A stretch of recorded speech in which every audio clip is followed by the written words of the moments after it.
Olá pessoal, nessa nova videoaula eu vou falar para vocês a respeito de análises que podem ser feitas na planilha de fechamento. Você como lojista e como franqueado, tem algumas análises que você pode fazer na sua planilha para você entender mais o seu negócio. A primeira coisa que nós vamos falar é a respeito do lucro. A planilha ela possui dois lucros, um aqui na DRE, lucro líquido, e o outro aqui no balanço, lucro mês. O lucro da DRE ele é calculado com base na venda da loja no mês e nas despesas que você teve naquele mês. O lucro do balanço ele é calculado levando em conta o patrimônio da empresa. Então ele analisa mais a evolução patrimonial do negócio. Então, qual que seria o correto aqui contabilmente falando? Que os dois lucros fossem exatamente iguais. Mas, devido nosso sistema não ser 100% controlável, a gente não tem um controle contábil, nós só vamos fazer um controle gerencial, o controle contábil fica a cargo do seu contador. Você vai preencher esse relatório para você ter uma visão melhor do seu negócio. Então, não é para você fechar a contabilidade, é para você ter uma visão melhor do negócio. Então, não tem problema você ter alguma diferença entre esses dois lucros. Essa última linha aqui, bem clara, cinza, tira teima, ela serve de parâmetro para você saber se está muito diferente ou se está mais ou menos. Por exemplo, aqui no mês de outubro, você vê que nessa planilha deu R$ 46,56 apenas de diferença. Então ficou bem semelhante, ficou muito bom. O primeiro mês, que foi junho, deu zero de diferença, porque não houve venda, então bateu 100% aqui o fechamento em junho. Já em julho, você nota que teve 27 mil de diferença. Pode ter acontecido algum erro aqui nesse preenchimento, ou até mesmo no controle. Talvez, por exemplo, contas a pagar pode ter ficado menor. Às vezes errou na hora de pegar. Então, assim, você faça criteriosamente, porque quanto mais criteriosamente você fizer, mais correto vai estar o seu controle. Mas a diferença, ela vai existir um pouco, sempre vai ter diferença. Mas você percebe que o sistema ele se acerta. Ele, por exemplo, 27 mil você teve aqui, a positiva aqui no caso ficou maior no balanço do que a DRE.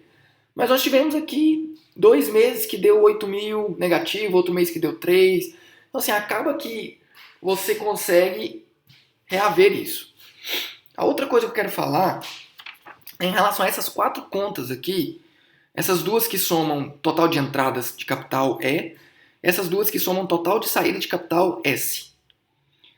Esses totais aqui, eles são muito importantes para você ter um retrato claro da evolução do patrimônio da sua empresa, ou seja, o que você ganhou durante um período. Inicialmente, quero explicar que quando você inaugurou a sua loja, você precisa colocar o valor que você integralizou de capital social para a inauguração da loja. Você precisa colocar ele aqui em capital social no mês de janeiro. Esse caso aqui, essa loja foi inaugurada em julho, ela foi montada em junho, inaugurada em julho. Eu integralizei esse capital talvez em maio, ou até mesmo em junho. Mas eu preenchi em janeiro, porque o sistema ele copia até que chegue no período que você realmente começou a trabalhar. Então você coloca aqui em capital social o valor que você deu de integralização no contrato social, no capital social da sua empresa, e você vai colocar aqui em cima o valor, mesmo valor que você depositou, aonde você colocou, se ficou em caixa ou se você colocou no banco. Então você vai colocar aqui na conta certa que você colocou o dinheiro. Então, a respeito aqui das contas vamos chamá-las de contas de movimentação de capital, entradas e saídas. Eu quero explicar para vocês em relação, vamos começar primeiro sobre as contas que têm sócio no nome. Integralização sócio, retirada sócio. Você vai colocar aqui, na integralização sócio, qualquer valor que você como sócio, depois de a empresa ter sido inaugurada, injetar de capital próprio na empresa. Então, se num determinado mês você pegou 5 mil, 10 mil, 100 mil do seu dinheiro e colocou nesse negócio, colocou novamente na empresa, depositou no banco, por exemplo, ou colocou no caixa, você vai colocar aqui em integralização de sócio. Nós sabemos que esse controle é feito no Contas Online e você vai acabar copiando isso lá do relatório, como é explicado no fechamento. Mas ele vem parar aqui e é o dinheiro que você injetou no negócio. Essa conta retirada de sócio, ela é o dinheiro que você tirou do negócio para si. Não é prolabore, que às vezes você tem algum prolabore mensal, esse prolabore pode ser considerado folha de pagamento. É um valor de retirada. Vamos supor, no final do ano, você fez uma análise de caixa, viu que você tinha condição de retirar 50 mil para fins pessoais. Você tirou do caixa da empresa os 50 mil. Essa retirada ela é de lucro, ela é uma retirada de lucro. Então ela precisa ser destacada aqui para que ela deixe o lucro visível e quando você destaca ela aqui, ela fica fora do lucro, ela é posterior ao lucro. Então o lucro que você teve, vamos supor aqui nesse mês, 40 mil de lucro aqui. Se eu colocar que eu retirei 20 mil, esse lucro vai permanecer 40 mil. Vamos colocar que eu tirei 5 mil. Eu tirei 5 mil, eu preciso vir aqui em alguma conta de patrimônio e tirar os 5, porque eles saíram. Então eu vou vir aqui, eu vou colocar menos 5. Então olha, aqui estava 5.300 e pouco, agora ficou 300 e pouco. Eu tirei 5 mil aqui em retirada de sócio. Se eu retirei aqui, ele tem que sair do patrimônio de alguma maneira. Se eu tirei em dinheiro, coloquei no cofre. Retirei do cofre. Percebe que o lucro continuou 40 mil. Se eu desmancho isso que eu fiz, eu volto, ele continua com o mesmo lucro. Por quê? A tendência é o lucro permanecer o mesmo, independente das retiradas ou integralizações que você fizer. Esses valores também são pegos, todas essas contas são pegas no relatório do Contas Online. Agora, as contas que têm empréstimo no final. Toda entrada de empréstimo ou saída de empréstimo, ela deve ser colocada aqui. Então, se você pegou um empréstimo para a empresa, essa empresa, por exemplo, em julho, ela pegou 20 mil de empréstimo. Está aqui 20 mil de empréstimo. E ela foi pagando algumas parcelas de empréstimo aqui, como nós podemos ver. Olha. Cada mês teve um pagamento de parcela de empréstimo. Nesse mês aqui final, ela pagou R$ 201.800 de empréstimo e tomou R$ 197.419,37. Então, tudo isso deve ser informado aqui, para que ele deixe o lucro constante, para que o lucro seja real.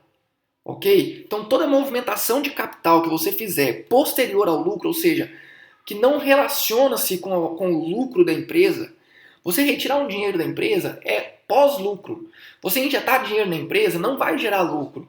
Você pagar uma parcela da empresa, do empréstimo que você pegou para abrir o negócio ou para fazer qualquer outra coisa, quando você paga esse empréstimo, você paga esse empréstimo com o lucro do negócio. Então ele é retirado após o lucro. Por isso nós destacamos esses valores aqui. Por fim, baseado nisso tudo que eu falei, eu quero explicar para vocês esse último quadradinho aqui do lado direito, ganho anual líquido. Aqui nós temos algumas legendas. Patrimônio líquido tem uma letra P, entrada e saída de capital, total de saída de capital, letra E, total de entrada de capital, letra E, total de saída de capital, letra S. Nós temos aqui uma continha, delta P. Para quem não sabe, delta é o símbolo de variação. Então, a variação do patrimônio é esse valor que está aqui embaixo. O que seria isso? É o patrimônio final do período do ano, patrimônio final de 2013, 305 mil, menos o patrimônio inicial, que foi o que você injetou em primeira instância na empresa, que foi 180 mil. No caso do ano que vem, de 2014, essa empresa vai ter trabalhado todos os meses. Então, o patrimônio inicial vai ser o patrimônio que eu tenho aqui, como que eu comecei o ano, ou seja, o patrimônio que eu coloquei aqui como inicial, e o patrimônio final vai ser o do final do ano. Então, esse menos o patrimônio aqui vai dar esse valor. Esse valor aqui, você precisa descontar dele todas as entradas que você deu na empresa. Porque o dinheiro que você colocou na empresa, ele aumenta o patrimônio. Se eu pegar 100 mil do bolso e colocar dentro do caixa da empresa, ele vai aumentar o patrimônio da empresa em 100 mil. Mas não é proveniente de lucro. É proveniente de capital próprio. Então você precisa descontar isso da sua evolução de patrimônio, da sua variação patrimonial. Do mesmo modo, as saídas de capital, você precisa somá-las, porque você retirou isso do lucro do negócio. Então você descontou, quando eu tiro 100 mil da empresa, eu estou diminuindo em 100 mil o patrimônio da empresa. Então eu preciso pôr novamente esses 100 mil aqui nesse cálculo para eu poder entender qual foi a real variação patrimonial do ano todo.